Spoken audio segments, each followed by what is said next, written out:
Good evening, dear friends, and welcome to day 231 of a poem a day for 2026. It's Wednesday. Yeah, still tired. Still feeling pretty rough. The queasy feeling has not left. Which is fun. Yeah, haven't had that for quite a long time. I finished work an amount of time ago. I am about to go and run myself a hot bath. Yes, I have work today in my pyjamas. And yes, I am wrapped in a blanket. A wonderful blanket that some friends made for me. It's got, I'll show it off properly at some point, but it's hand quilted. It's got different patch work inside. It's wonderful. And it's comfy. It's cozy. But yeah. Has your Wednesday been better? Has your Wednesday been good? Has it been neutral? Sometimes that's what I aim for. To have a neutral day.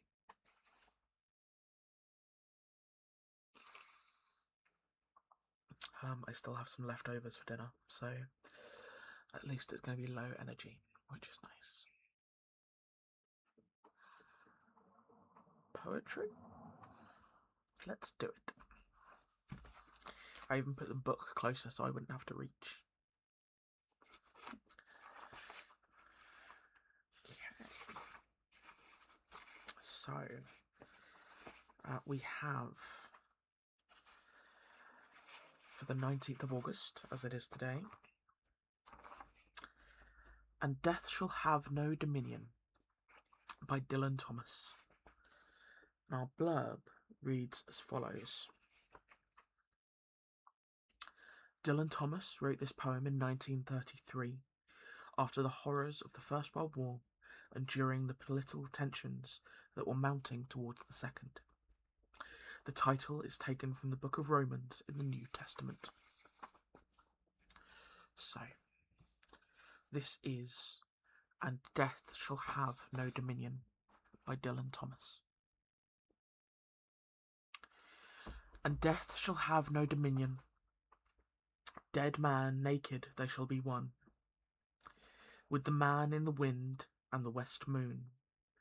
When their bones are picked clean, and the clean bones gone, they shall have stars at elbow and foot.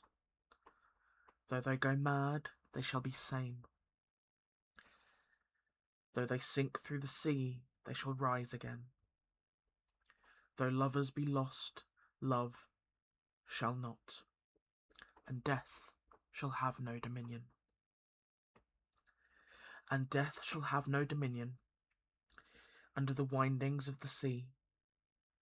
They lying long shall not die windly, twisting on racks when sinews give way, strapped to a wheel, yet they shall not break.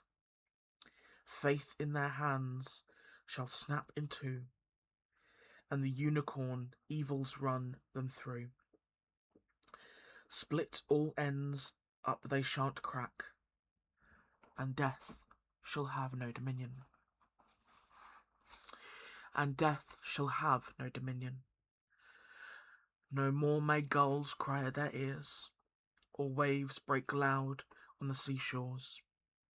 Where blew a flower, may a flower no more lift its head to the blows of the rain.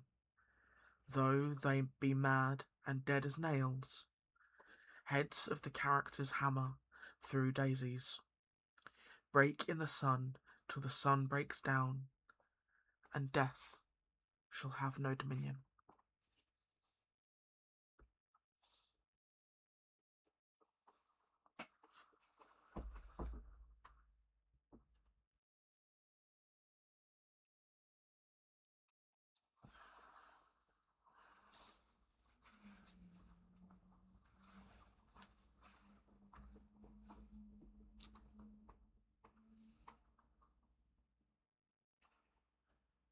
definitely conjures up some real kind of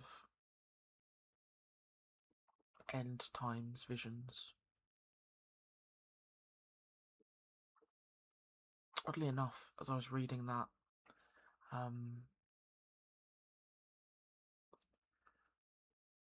the landscape I was picturing, particularly in the first stanza, where it's talking about bones being picked clean and then bones being there no more. I was kind of it was almost sort of like a desert-like plain. And I was picturing a painting. Salvador Dali. Is it The Persistence of Time? The Melting Clocks? Looks like it's out in the middle of a baking desert that kind of stretches on forever. Obviously quite a far cry from the wars that bookend the period of time where Thomas wrote that piece, but it's just the imagery that was conjured up in my mind as I read it.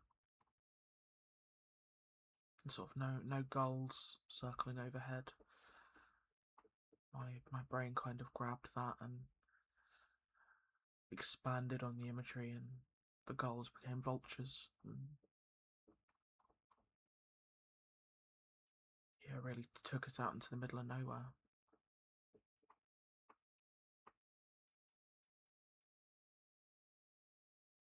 Very interesting what the brain can do.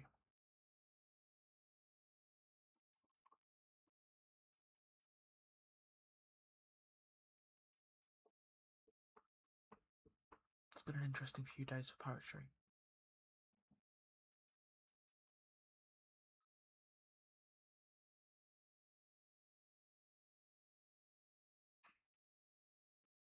I hope that we're all able to have a peaceful evening.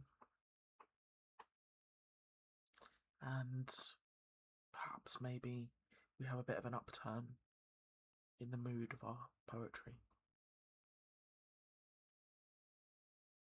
While I know the more serious stuff is important, it's always nice to be able to share something with you all that makes us smile and lifts our hearts.